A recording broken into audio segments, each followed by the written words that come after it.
Assalamu alaikum. It's me, Nick. And Al-Akul Jamil Hona. That means this is a beautiful place, right?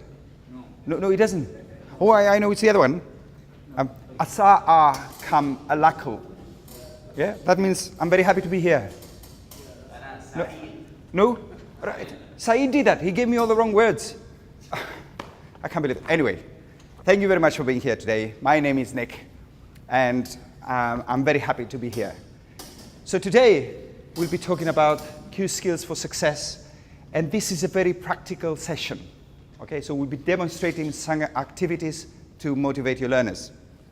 And I would like to start with the first one, getting to know each other. So here's what I would like you to do. You needn't start yet. It's a good idea if you find yourselves a partner, somebody that you can talk to. And in a minute, I'm going to ask you to talk to the person next to you and try to discover at least 3 similarities. Okay? And you can use some of the following ideas. Don't start yet. Let me show you how this is done. Okay. Zaid, could you? So the idea is we look at these pictures and we try to discover similarities with each other. Okay, so Zaid, there's a toolbox here. Are you good with your hands? I mean, are you good at fixing things? Not really. Yeah? No? No? Really Could you bad. change a lamp if you had to? Maybe one light bulb. Well, a light bulb, okay. And you're better than I am. I'm competent. So that's one thing we have in common. We're both hopeless with doing things. The picture of the newspaper. Yeah. Do you like news, world news? Do you like I- global events? Sometimes I catch things on the internet. I sometimes read some stories. And what about you? Do you listen to the news or read the news? Read the Uh-huh. websites usually once or twice. I don't watch television though. Do you watch television to No. find out the news? Not much. Okay. What about you? No, never. So that's another thing we have in common. Yeah.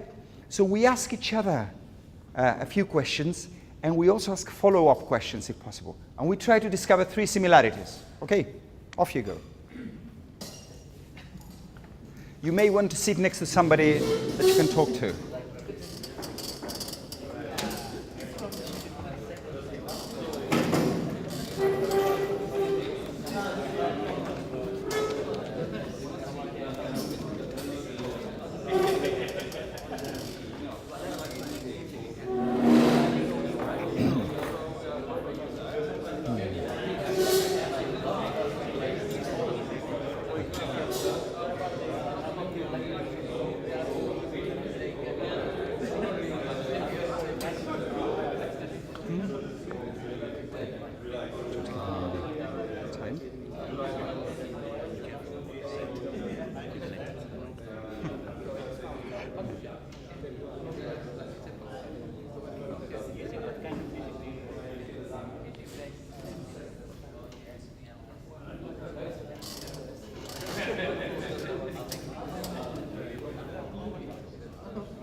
Okay, can I stop you here?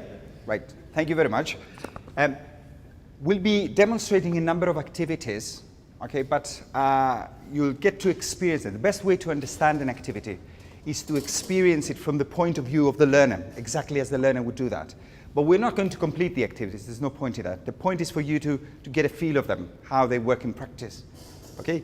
So that's the first one. It's one of my favorite activities. I like that.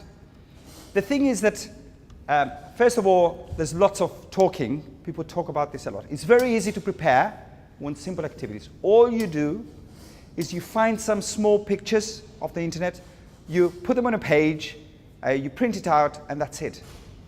So you can have a picture of a pencil, or a glass, or a chair, or a television. The interesting thing about this activity is that these pictures do not automatically suggest a specific question. Look at this. It could be, do you like pets? Do you have any pets? Do you have a dog or a cat? Or it could be, are you busy? Do you find yourself running around like a hare? We drive fast. Yeah, that's right. Oh, do you drive fast? That's very good. Okay. So there is an element of creative interpretation of the pictures which makes it interesting for the learners. But the point behind this activity, the main point, is that it's a humanistic activity.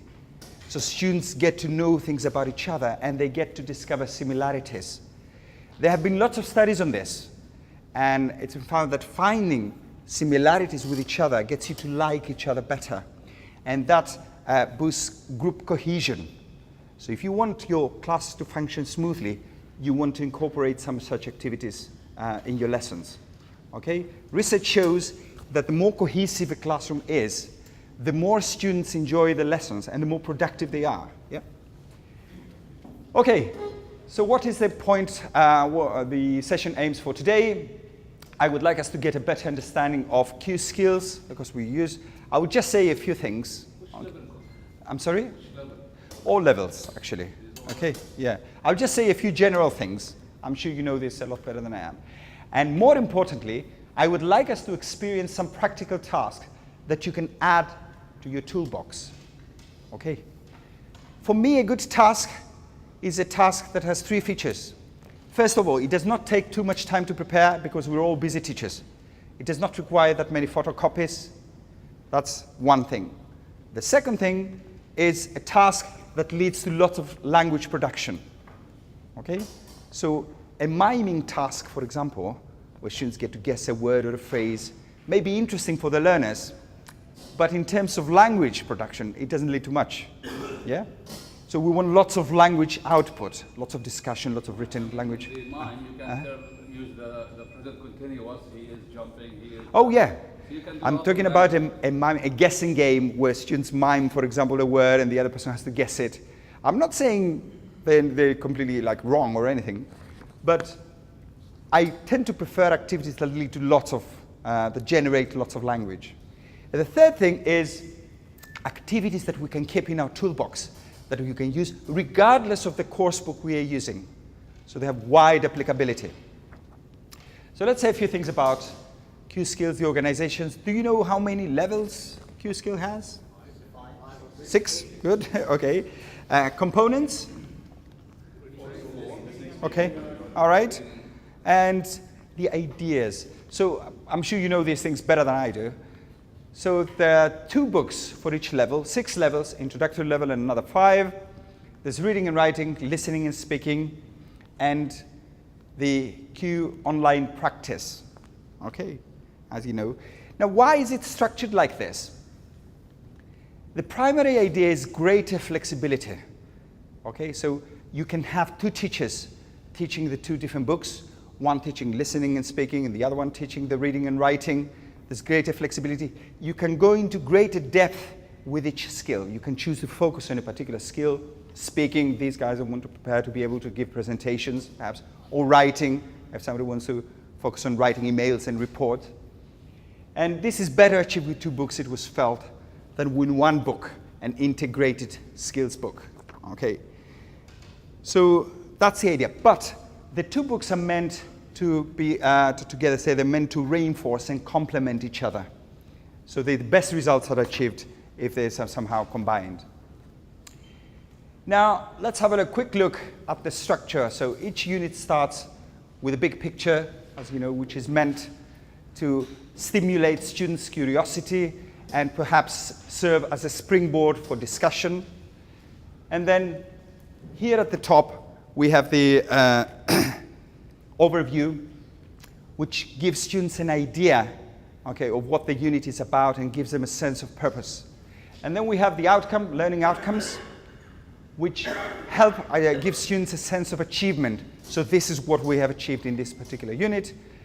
And of course, we have these questions. So the units are structured around questions which are meant to develop critical thinking skills, which, as you know, is one of the 21st century skills. But now think about it. What do you expect? Imagine you want to buy a car. What do you expect from the dealership? When I go somewhere and want to buy a car, I don't just want to buy a car, right? I want lots more things. I want insurance. I want road insurance. I want good service. I want spare parts. I want somebody to tell me when certain things need to be done. Yeah? I want a total product. And it's the same with the Q series. And it'd be incomplete if you didn't pay a visit to this, the website for Q Skills. It has some amazing features that can really help you with your work. Okay, for me, there are 5 features which stand out. This is the first one, scope and sequence, which gives you an idea of the syllabus, how the various levels are structured, and what's the idea, between the sequencing of the various elements, which can be very useful for lesson planning and preparation. The second thing is a welcome quick guide. So this is a quick guide. We don't have very much time. We want to see what the book is like and what the main features are. This is the function of the quick guide. Another thing is the audio scripts for the reading and writing. You will see how these are useful in preparing activities later on. A very important feature for me is this one, word list, success word list for each and every unit. This is important for the teacher so the teacher can prepare tests. Important for the students so the students can see their progress. And the other good thing about this is that it's in the form of a Word document. That means that you can add additional language elements, lexical items, and also take away some words or expressions which I think are not very important. Finally, there are PowerPoint presentations. So if you have to present to a whole class, okay, this is a very time-saving device. You have an interactive whiteboard, for example. Okay, you want to present a unit to the whole class. You can use ready-made PowerPoint presentations.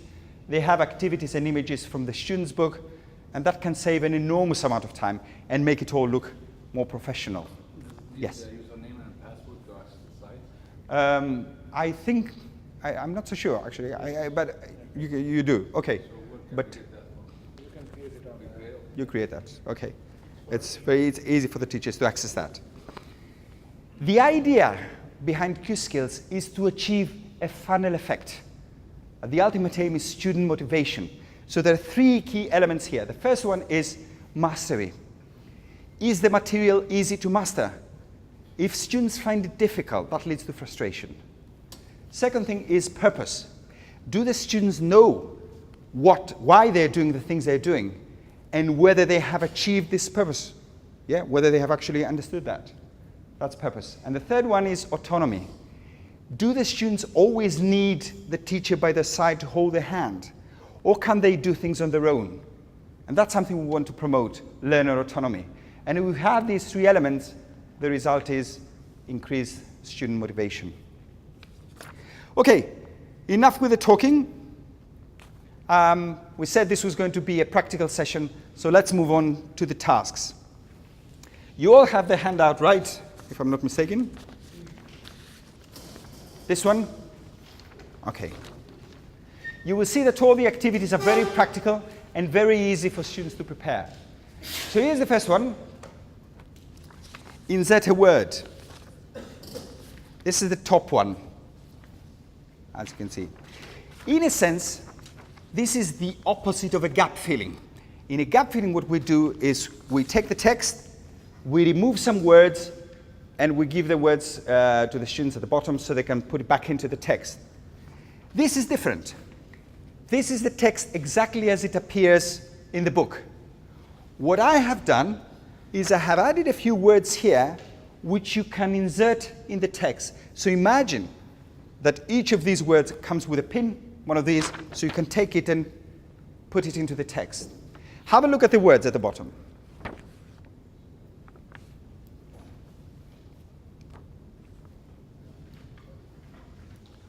Basic, can, catching, different, eating generally.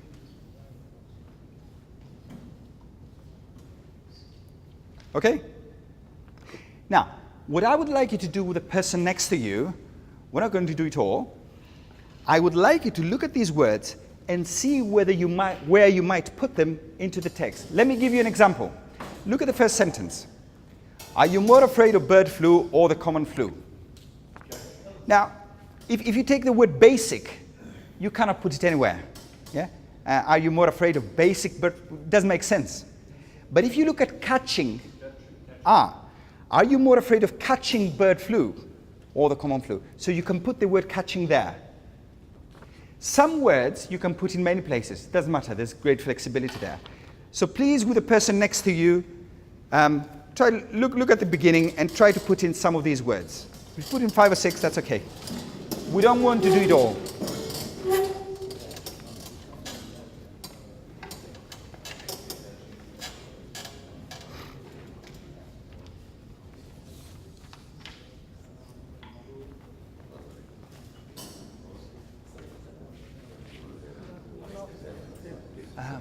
Are you sure? The gentleman, I think the gentleman has the handouts.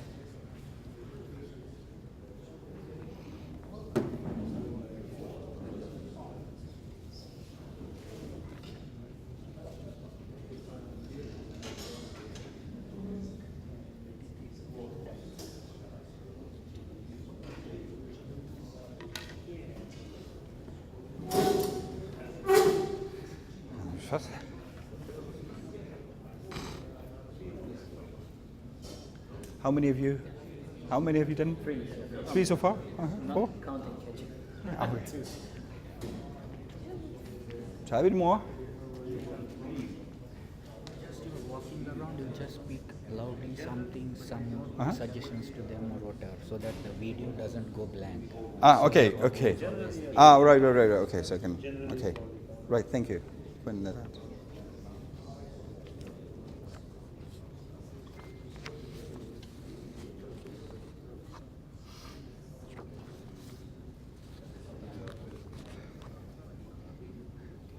Okay, let me stop you here. Remember, the idea is not to complete the activity. The idea is for you to see how the activity works. Can I have any suggestions? Yeah, just one. Yeah. Second paragraph, the first one. Yeah. Today can be added to many. Today many people think. So second paragraph you said? Yeah. Today many people think. Okay. Yeah. That's a possibility. Yeah. Yeah, the first line, which frightens, we said which illness frightens. Which illness? Very good. Okay. The second line, fear is really a natural human feeling. It's really a natural human feeling. Excellent. Or basic. Yeah, basic. Okay. Very good. Let me read out. I'll read out a few lines here so you can see some other possibilities. Are you more afraid of catching bird flu or the common flu? Which illness frightens you more? Mad cow disease or heart disease? Fear is a very natural human feeling. The basic purpose of fear is to protect us from different things that can harm us. However, we cannot always trust our fears. This is just a possibility. I like this activity for many reasons. The first one is that students do not need to change anything. I mean, they have the course book. They can work directly on the course book. You project the words on the board, and they get to do the activity. So almost no preparation at all. The other thing is that they get to understand that you can say the same thing in many different ways. Sometimes our learners think that there's only one correct way of saying something. But when they see that you can put these words in different places, somehow they break away from this mentality. There's another thing I like about this. It's excellent if you have a mixed ability class. Sometimes you have stronger students and weaker students, and it's difficult to adjust the activities. So here's something you can do. You give them 15 words, like here, and you tell them, I want you to put in at least 6 of them. So your weaker students are going to do 7, your strong students are going to do 12, everybody's going to be happy. Okay? And they're all working with the same text. You can also play with the level of difficulty of the words you choose to add. That's another thing. So it's a very flexible technique. Okay, moving on to the next one now, adapted text. Have a look at your handout. Second one says about Chicago. Let me read it out to you. I like the name of my city, Chicago. The city is in the state of Illinois in the United States. The name comes from the Native Americans. The Algonquins lived on the Chicago River. The word Chicago comes from their language. It means field of onions. A long time ago, onions grew next to the river in Lake Michigan. I like the name because it is interesting. There's no other place in the world with the same name. With this activity, what we do is we take a text like this and tell the students, okay, what I would like you to do is to take these things and adapt it so that it's true of the place you come from. So you change Chicago and you change, you substitute your own hometown or village where you come from, or another place if you don't know the origins of its name, some other place perhaps of your country that you can, the origins of which you can to know. Or indeed, Picking a name and writing about that name. I was about to say that later. This is another variation. For example, for me, I would write like this. Zizifes. I come from Greece originally. I like the name of my father's village, Zizifes.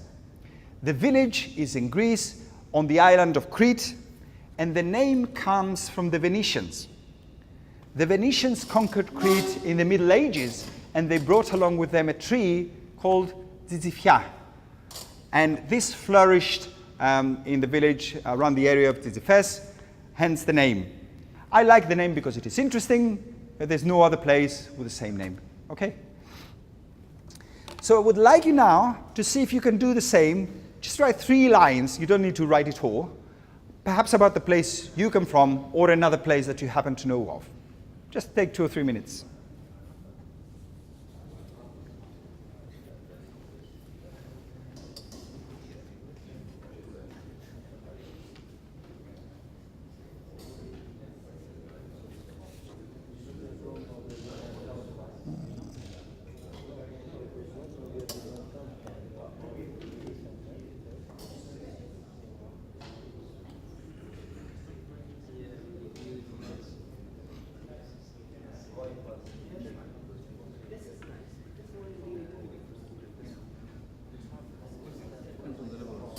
It is for level 1 basically. So I'm not sure if they're gonna put even 2 or 3 of the words because they don't find any space for that. And once as you said, I mean, fill in the blanks. I mean, there is an empty space. There's a space basically. I mean, there's some. It depends on the words you choose. They can try it out and say, okay, it's an adjective. The meanings are incomplete once we leave it blank, you know. Yeah. But here the meanings are complete. Mm-hmm. It's true. Or you can add additional wording. We can do it because More advanced students, probably level 2 or 3. level 2 or 3. Well, if you know, yeah. We used the word English before, Okay. and we were happy, to be honest. For me, curriculum is curriculum. As long as the teacher is good and the students are motivated, they learn. But my question, how come it's not interactive? The exercises are not interactive. You mean in the what? On the iTools. It's easier to It's true, it's true. We'll ask Zaid about this later. We'll save that and we'll ask Zaid later. Okay, and any ideas? But maybe some place that you know of, or your own hometown or city? Yeah. Yeah. Let's listen to one example. I like the name of my city, Shafa Badran. The city is a district in Jordan. The name comes from an old story. A man was called Badran. He was very sick. He came and lived in the city. Because of the air there, he was healed and cured, and this is why it was called Shafa Badran. Badran was healed. This is fantastic. This is exactly what I have in mind. Notice how, when the gentleman, I'm sorry, your name is? Sufyan.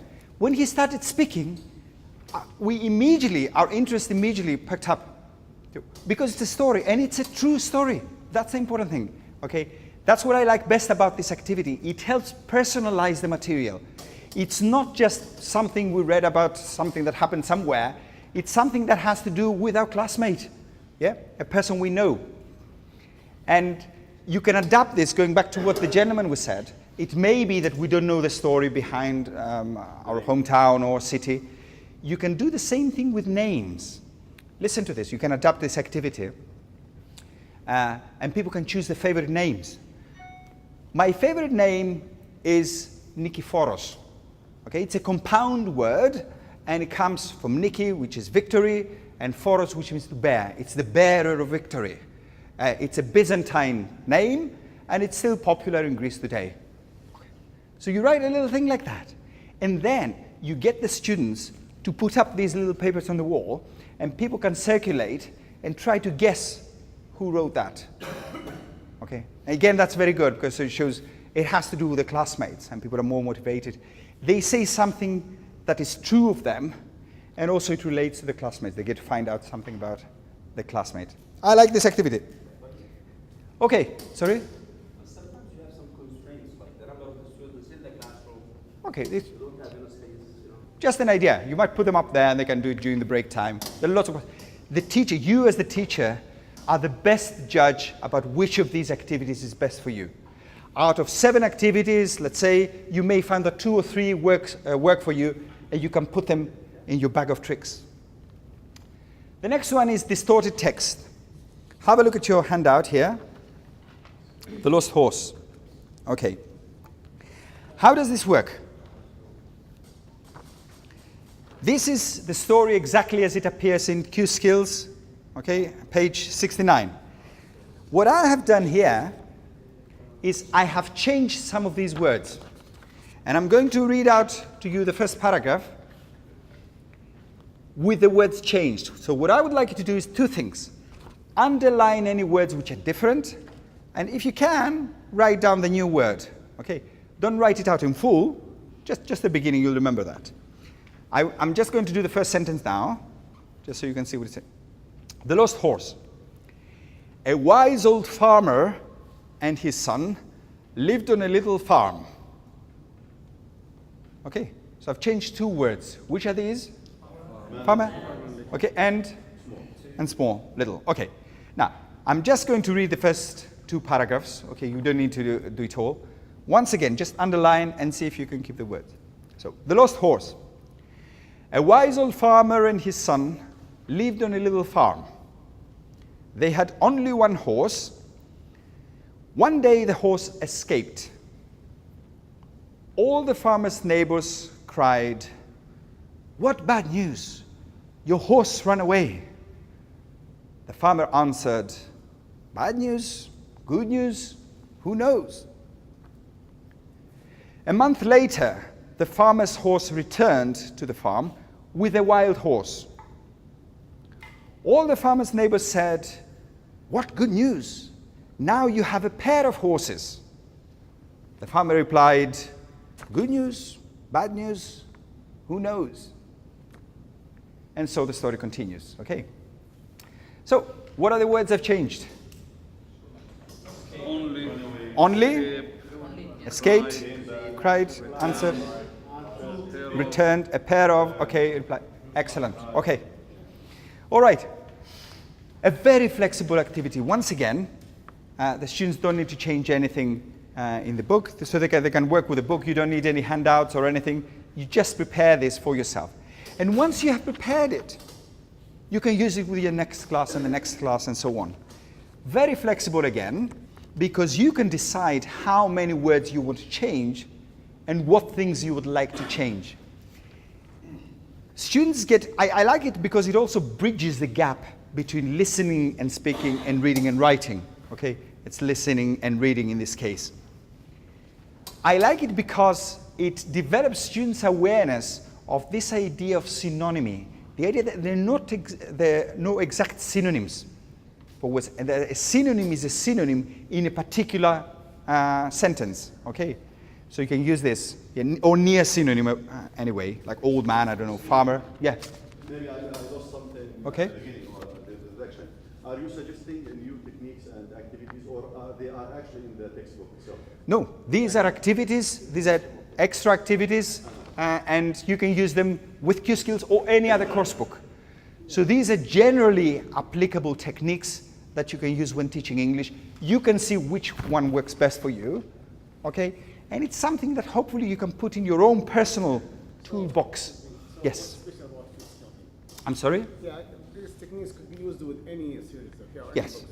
So what's special about Q Skills? Well, what we said at the beginning, but the purpose of this session is to show teachers new ways of exploiting the material that is there. So the teacher's book suggests a number of techniques and activities, has detailed instructions about what to do. But a particular teacher might feel that, okay, I want to do something different with my class. Or maybe they need more of this. So these are some techniques. That's right, because the teacher is the one who knows their class best. And say, okay, I want them to pay more attention to the reading. So I can do this activity perhaps as well. Leave something out because they're good at speaking and I want them to do more reading. So that gives them greater flexibility in using the material they already have. Yeah? I want to say something else here. Another possibility with this is you can turn it into something completely novel. You can take the original text from the book and change it. So you can substitute some crazy words completely. Like this, first sentence. A wise old book and his son lived on a little television, which doesn't make any sense at all. So you prepare this text and then you give it to your students. And you say, okay, you need to change some words so that the text makes sense. So that's a very nice, interesting, different, collaborative activity. And another interesting thing about this is that students will come up with different versions. And once they've done that, they will want to compare their versions, with the classmates. That's another possibility. Moving on now, the grid dictation. Now you all have we're going to do this a bit quickly, seeing as we don't have time. You all have a piece of paper like this, yeah? I would like you to fold it up into three columns. The landscape, and fold it up into three. Let me show you. Like this. Oops, sorry. More or less. Well, more or less. It doesn't have to be, but yeah. Okay. So you have three columns. Then I want you to fold it up like this in the middle. Bear with me, you'll see why in a minute. In the middle. And once again, in the middle, like this. Okay. All right. So now if you open up the page, sorry for this, you have 12 little rectangles. Yeah? Okay. So let's do some dictate. That's why it's up there. Yeah, okay. So we're going to do some dictation here. I'm going to ask you to write down 12 words. Starting like this. First, second, third, fourth, etc. Okay, so we'll go like this. Are we ready? Okay, here goes. Quick dictation. Number 1, attracts. Attracts. Hated. Pronounce.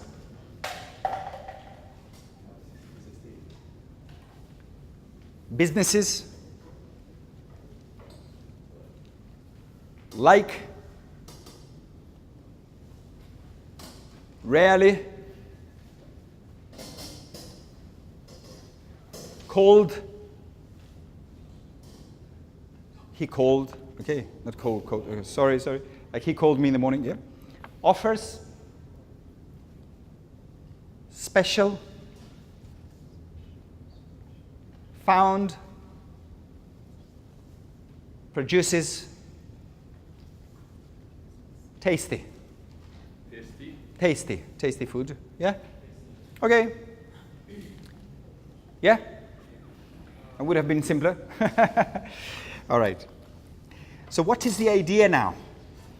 We're not going to do it like this, but in the classroom, what you want to do is to ask the students to cut up these rectangles. That takes some time, so we're not going to do it like this here. They cut them up, and then they do the following thing. Synonym sequencing.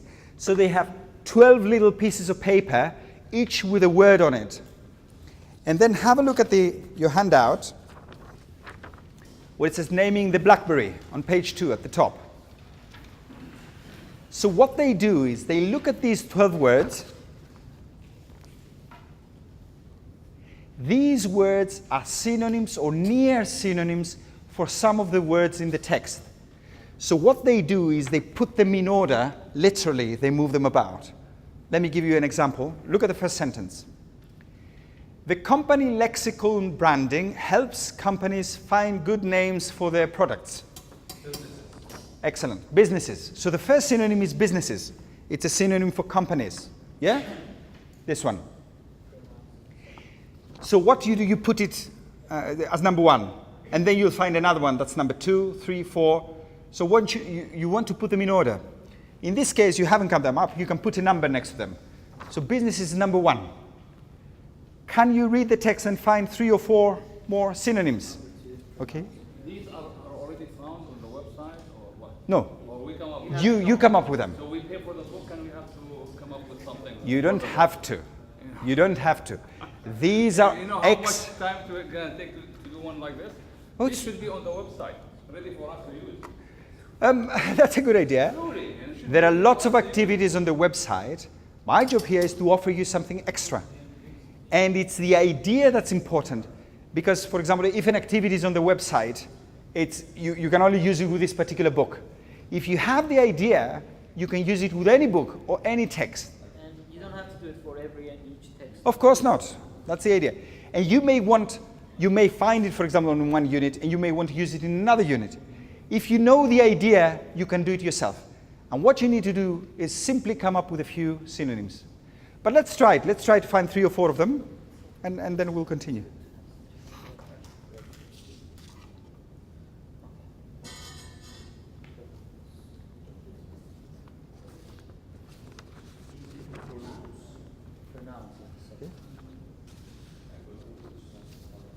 So, got some notes here.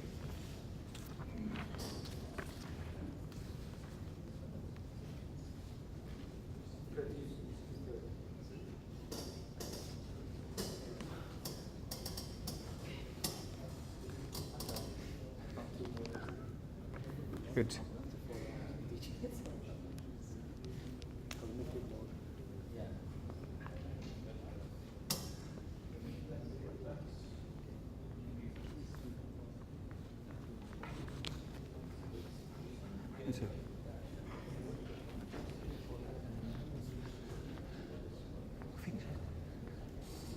Finish it. 12:30? Did you say 12:30? Okay, just checking. Okay. All right. Any synonyms that you found? Yeah. Which is? Easy to say. Okay. Is easy to pronounce. Okay, very good. Produce, yeah. The same line gives, offers. That's right. A good name offers. Products, maybe businesses for products. Companies for businesses. Okay. Makes, produces. Yeah. Called is named. Okay. You get the idea anyway. Okay. That's what you did. All right.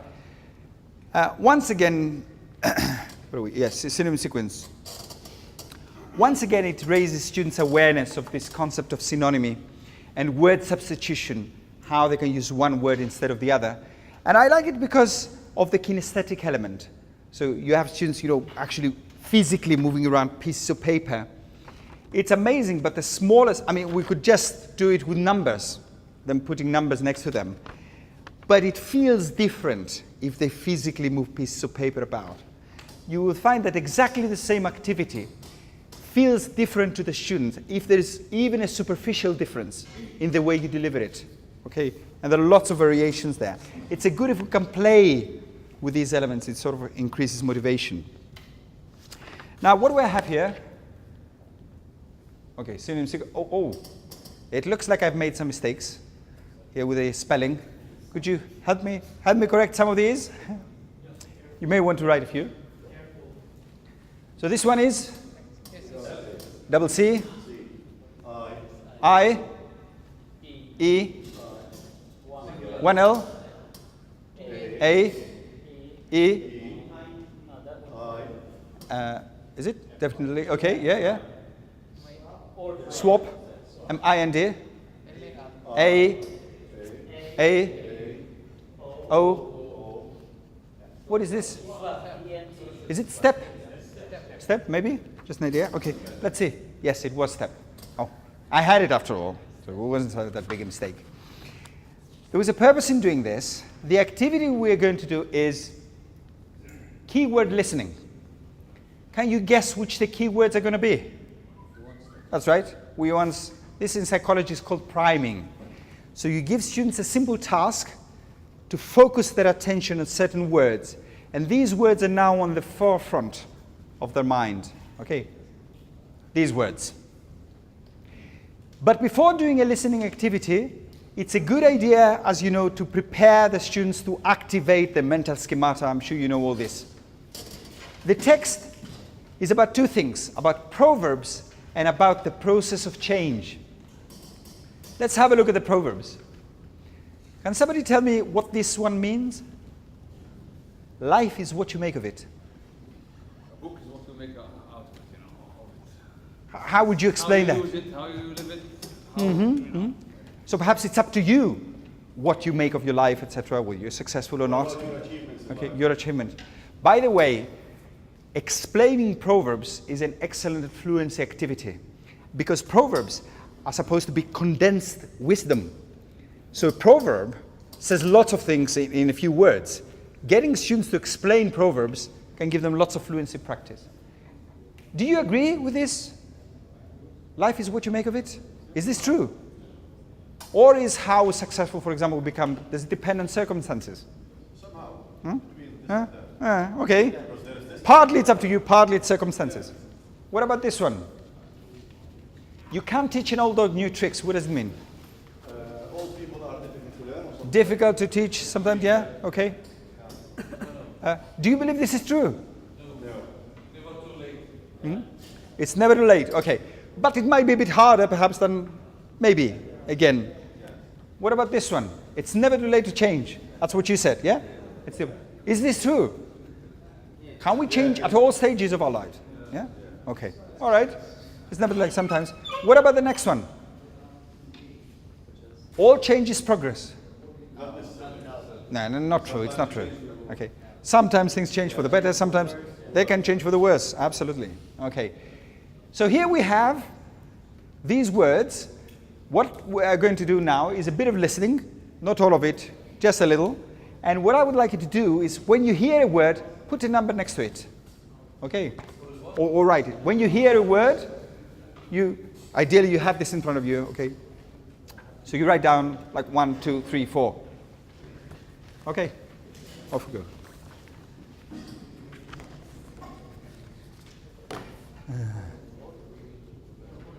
Here goes. Listening 1. Attitudes about change. Listen for main ideas. Page 162. Okay, everyone. Let's talk about last night's reading assignment. For homework, you read the list of English proverbs about change. What did you think about the proverbs? Andrea? I thought they were interesting, especially you can't teach an old dog new tricks. That was my favorite one. It means that when we get older, it's more difficult to change. Older people don't want to change their thinking or their lifestyle. They like things to stay the same. Yes, we have a similar proverb in Morocco. We say, an old cat will not learn how to dance. That's interesting. Yes, Franco, what do you think? I don't know about that. I think older people can change. Everyone can change. It's important to be flexible at any age. I like the proverb that says, it's never too late to change. I think that's a good attitude. The world is always changing. People need to change too. In Brazil, we say, one who does not look ahead remains behind. This means it... Okay. We don't want to do all of this. So which one was the first word? Proverbs. Second? Especially. Third? Similar. Fourth? Flexible. Then? Remains was the last word. Okay. But yeah, you sure you haven't been looking at the key? Okay, just checking here. All right. The easiest thing in the world, this activity. And again, you may choose to focus on certain words or phrases that are perhaps difficult and you want to pre-teach. So these are the words perhaps that you give them, okay, before the task begins. And then they just put them in order. So if you find a good audio text that you want to use, audio track that you want to use with your learners, this is a simple activity you can do. And there are variations again here. You can take whole phrases Okay, that makes it easier. It's easier to pick out a phrase than to pick out a single word. But now here's something else you can do. You can change the phrases. You can paraphrase them. So a phrase says, well, it's not difficult at all. And you can change that to, it's very easy. That's difficult. So students listen for meaning, and they try to identify, the meaning that they hear, and put it in order. That's tricky. If you want to make it harder, you give them extra words. So you can have, for example, 5 words that are in the track, and another 3 that do not appear there. And that makes it harder for them. It's very easy to be aware of these possibilities, so you can use the same text with different classes, perhaps. And you can make it harder or easier. Or again, if you have mixed ability classes. So you can give exactly the same test to your advanced students or to your better students, but with extra distractors. So you make it more challenging for them. Okay. Moving on now.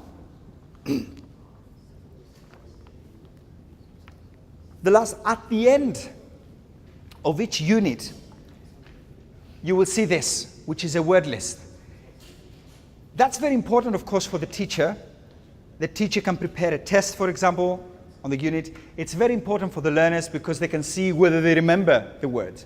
But I want to say something more about word lists and vocabulary and phrases and so on. For me, vocabulary is important for motivational purposes. Let me explain. With skills work, it's difficult to see your own progress. So as you're getting better, say I'm getting better at speaking or listening, I cannot see that from one day to the next, from a week to the next. But progress is more visible when it comes to vocabulary. Oh, I didn't know these 10 words yesterday, and I do know them today. So it's important for students not only to get better, but to feel they're getting better, because they're going to be more motivated to try harder, perhaps. That's why vocabulary is particularly important. So what can you do with vocabulary? Well, you can get them to study it, but why learn 1 word when you can learn 3? Here's an example. Standard thing, yeah? Extend the family. What I would like you to do with the person next to you is try to find out the first 3 in each category. For example, amusement, the verb is amuse, and the adjective amusing. Try this for the first 3 in each category. It's very easy.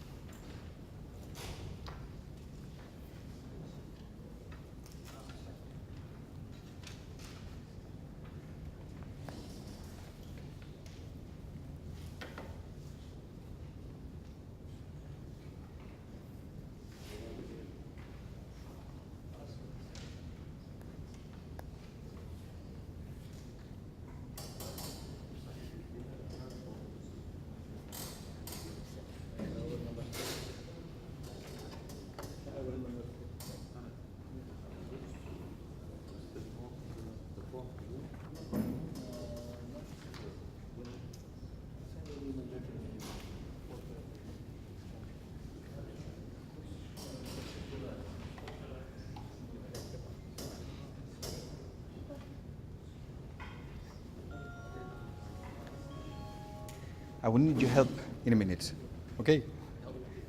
I'll explain. I'm going to ask you to do a task, to demonstrate for the others, because it's a bit tricky to do it here.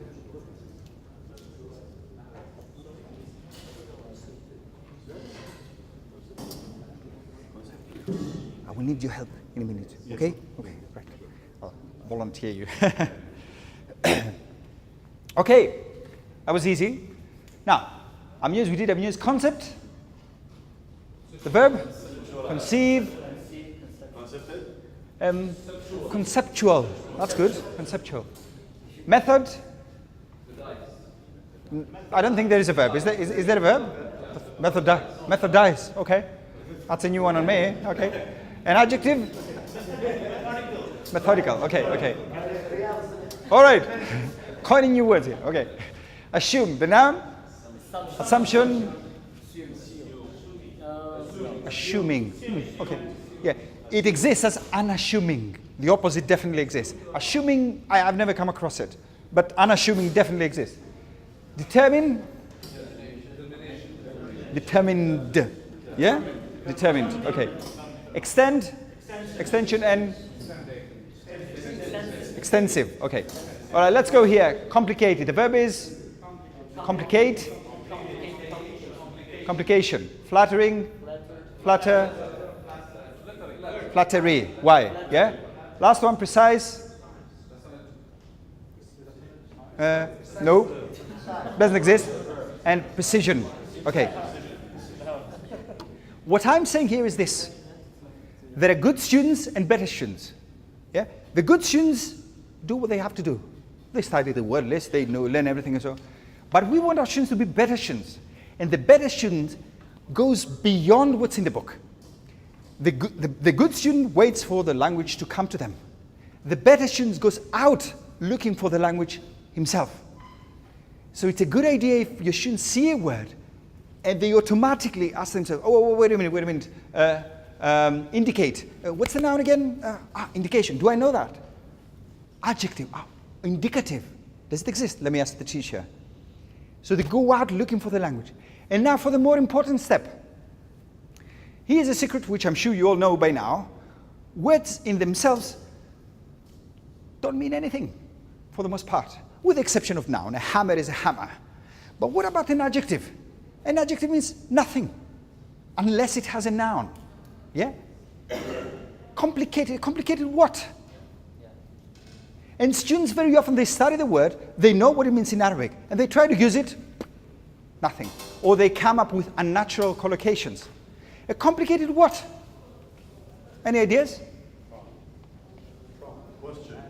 Complicated question, complicated issue, a complicated process. So that's what we want to do. We want to encourage our learners to come up with natural collocations which explain the word. When I hear complicated process, I understand what the word complicated means. Okay, even if I haven't written down the translation, which is what our students do. An adjective without a noun means absolutely nothing. Same with the verbs. Look at this verb. Students learn the word skip. Skip what? They cannot use it. What can you skip? You can skip lunch. Hopefully you won't have to. No, I'll finish at 12:30, I promise. Okay, just an example. You can skip a class, and if you skip too many classes, etc., yeah? That's the thing. Words in themselves, that's one thing that I try to tell my students. Words in themselves mean nothing. Instead of writing the word and the translation in Arabic, just write two words. Skip a class. You don't even need to write what it means. When you see skip class, you understand what it means. Okay? With nouns, you might say, okay, a noun is a noun. It names something, we understand that. Yeah, okay, try using it. Anchor, that's your noun. You know what an anchor is? Okay, but what do you do with an anchor? You tell that because they go, do you throw an anchor? Like this? No. What do you do with it? Drop an anchor. If you don't know drop, you don't know anchor. That's the thing. And another thing, what about cast? Cast anchor. Ooh, that's good. So you tell your students, don't write anchor. Cast anchor. Good. You encourage them when you see something they see something in a text. And what do? They write down the word they don't know. No. Never mind the words you don't know. That's what I tell my students. Never mind the words you don't know. But again, it took me years to realize that. The students automatically, and the good students too, yeah, they focus on the words they don't know. Obnoxious. You never need this word. Okay, it's so rare, you never need that. Do not focus on unknown words. Instead, look at the words you can understand, but you wouldn't have been able to say. They see anchor, they say, oh, I know that. The ship cast anchor, I know that.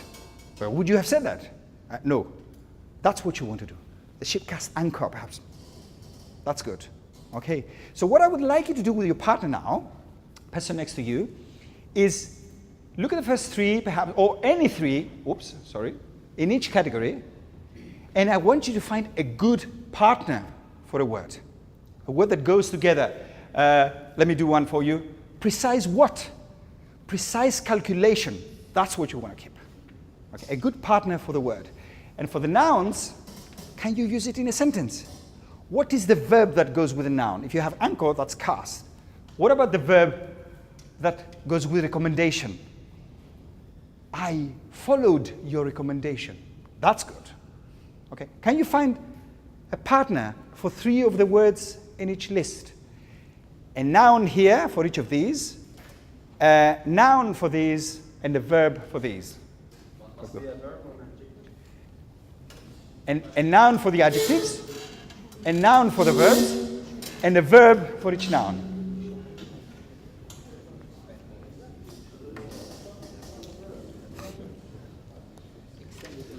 Huh? Ah, but we stop there. No. Go a step further.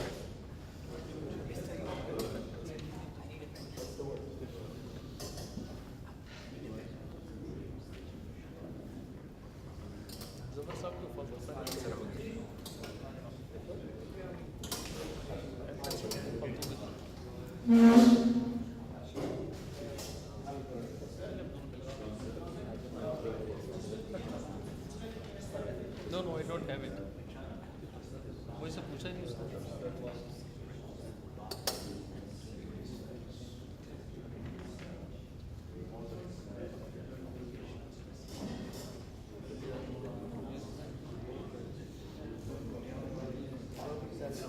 Good.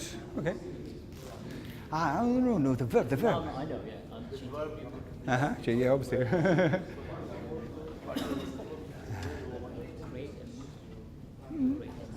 Generate. Okay. Provide. It provides hours of endless amusement. I've come across this phrase here.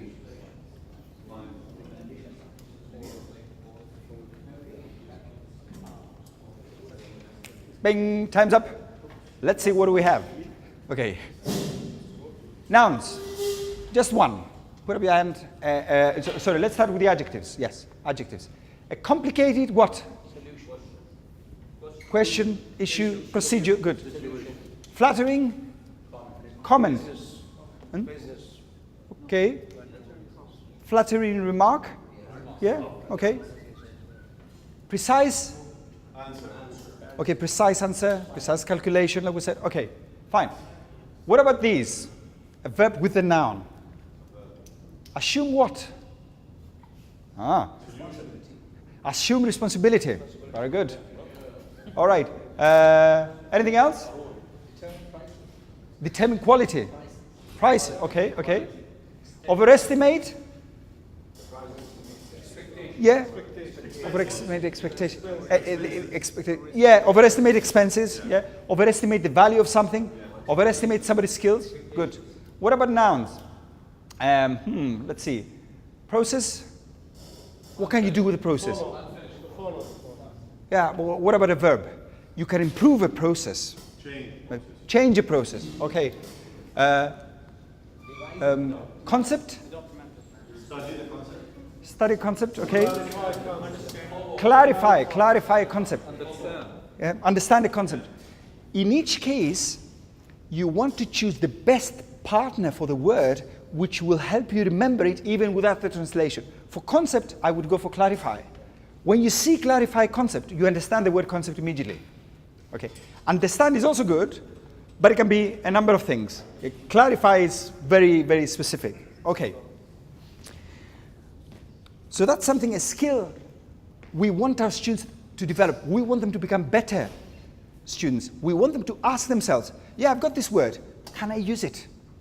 Let's try putting it in a sentence. And then they will discover that there are lots of things they don't know. And they'll come to you. Okay, is this a natural collocation? Can I say that? Can I say throw anchor? No. Okay. And that's a big mistake. You can see that, don't you? You can see that when they start talking about school and education. They say, my teacher, he don't like me. Yeah? He put me a bad mark. Put a bad mark? I say, yeah? They know the word mark, but they don't know the verb it goes with. Okay. And today we wrote a test. No, we took a test. We sat a test, maybe. Yeah? We wrote a test.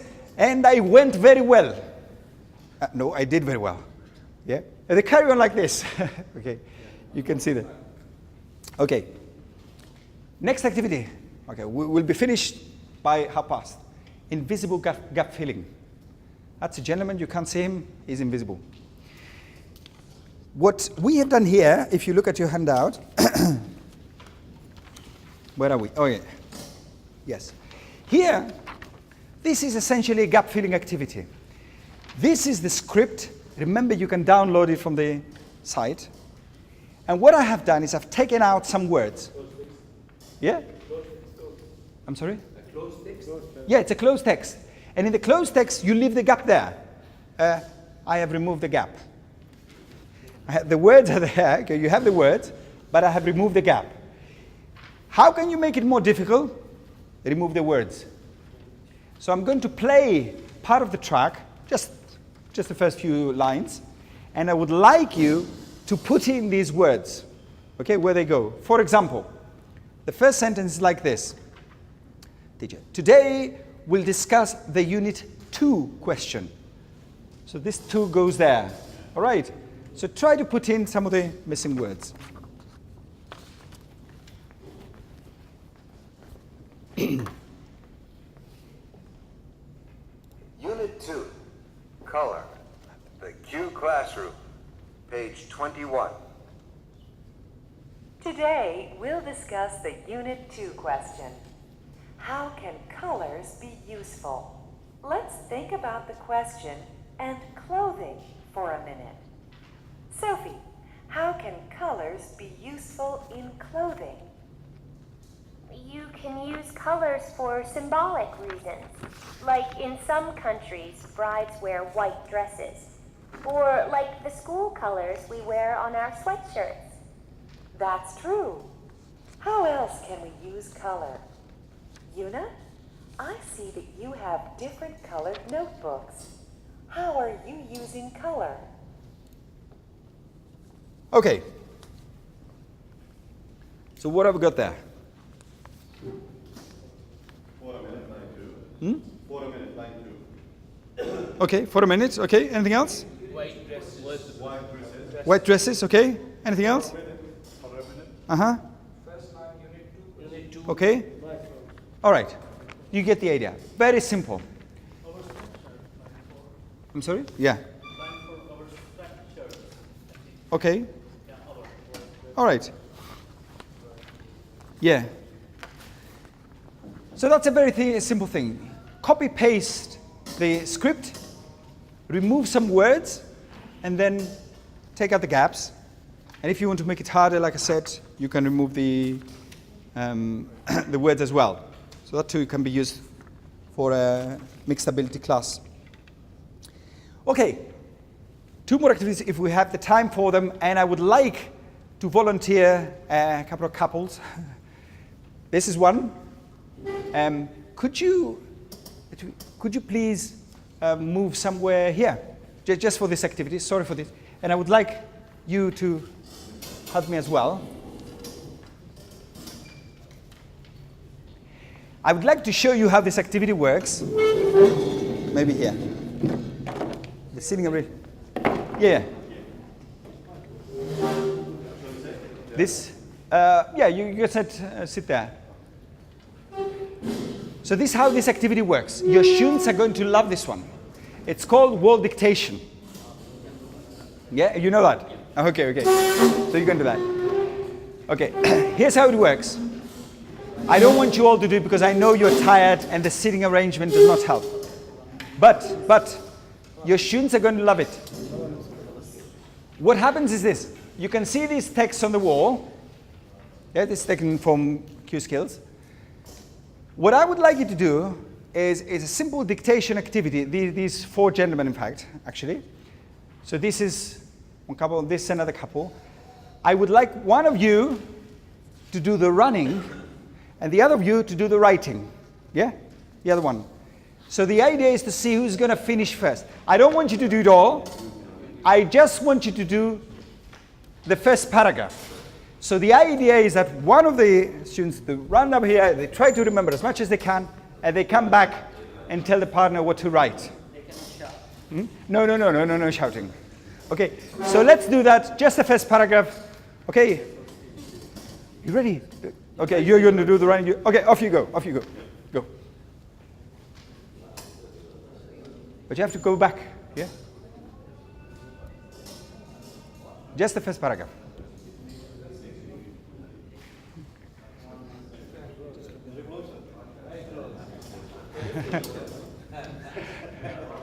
It's great fun. Whoa. We have to go back.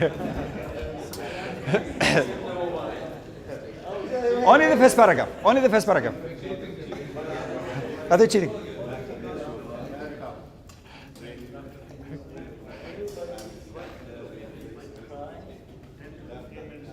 Okay.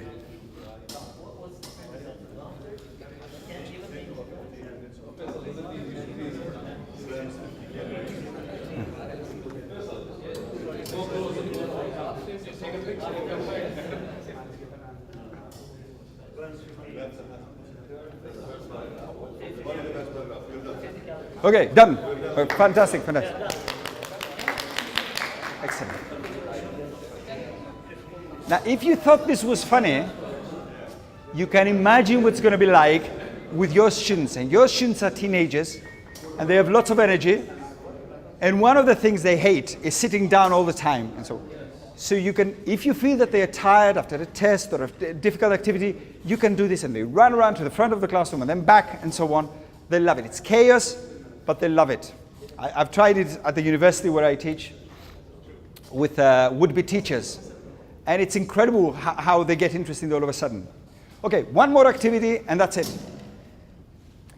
Definitions race. Okay, for this, I will again need 2 volunteers. But okay, can we move the gentleman? Can you move a bit to the left? The idea is you divide your classroom into 2. Okay, so this is one half, and this is the other half. Okay, for this purpose, I would like to use the same 2 gentlemen. Could you please come up? Yeah. Okay, you don't need pen and paper. Okay. So let's say you belong to this part of the classroom. So this is your group, okay, and this is your group. Let me show you what you're going to do. Here's the idea. You divide your class into 2 teams. Team A, this gentleman, team B, there. One member of each group stands at the front, and they turn around and face their mate. They cannot look at the screen. Yeah, no cheating. Okay, they cannot look at the screen. You can look at the instructions though. The teacher writes a word on the board or projects it, as I'm going to do. And at the teacher's signal, not before then, everybody starts calling out definitions or explanations so the students can guess the word. It can be a definition, it can be a synonym, it can be a sentence. Like we say, okay, the bride was wearing a white dress. Because you try to find the word dress, let's say, okay? And the first one to guess it wins a point for the team. So the teacher stands here between the 2 and tries to see who gets it first. Yep, that's it. 1 point for this team. Yeah? Let's see how this works. Are you ready? Are you ready? Okay. Oh, no Arabic. No gestures. Don't worry, I don't speak. At the same time. Okay. Yeah, well, I didn't know that. Okay, you're not to look at the... No, I'm not. Okay, no looking. Are you ready? Don't start yet. This is the first word. Look at the first word.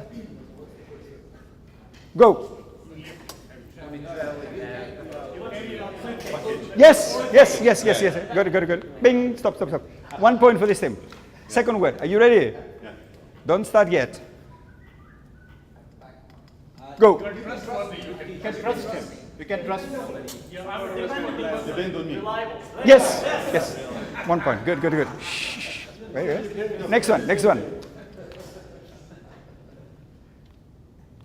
Go. Blood. Yes. No. He said it first. And if they say donation, you have to say the verb donate. I said donate. Yeah, I know. But he said it. Okay. That's why you have to stand here. Next one.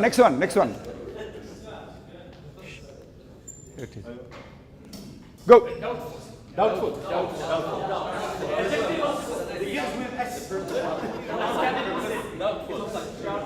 Suspicious. Suspicious. Yes. He got it. Okay, he got it first. Okay. So you get the idea. Okay, thank you very much, gentlemen. Thank you. But how decent they are. Yeah. Definition race. Okay. They love this activity. You can go on doing it. It's a bit chaotic, but they love this. Okay. Take away. Let's see if we remember any of the activities. Just one. Do you remember any of the activities we did? Huh? Running dictation. Great dictation. Okay. The one you did before synonym sequence. Okay. Great dictation. Yes. Another one. Word dictation. Another one. Insert a word. Another one. Invisible gap filling. Another one. Extend the family. Another one. Insert a word. Yep, insert a word. What about the adapting the text? Adapting a text. What about the distorted text? Distorted. Okay. Favorite activity? Race dictation. I knew that. That's why I saved it for last. Last words. It's not just about language. Okay? Our role as teachers is something else. It's to motivate our learners. Now they can find language everywhere on the internet.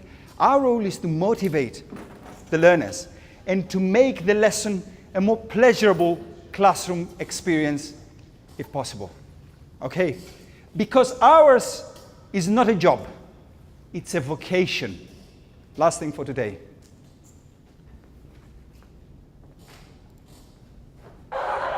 Obviously, I can't afford a lot of the luxuries that people take for granted.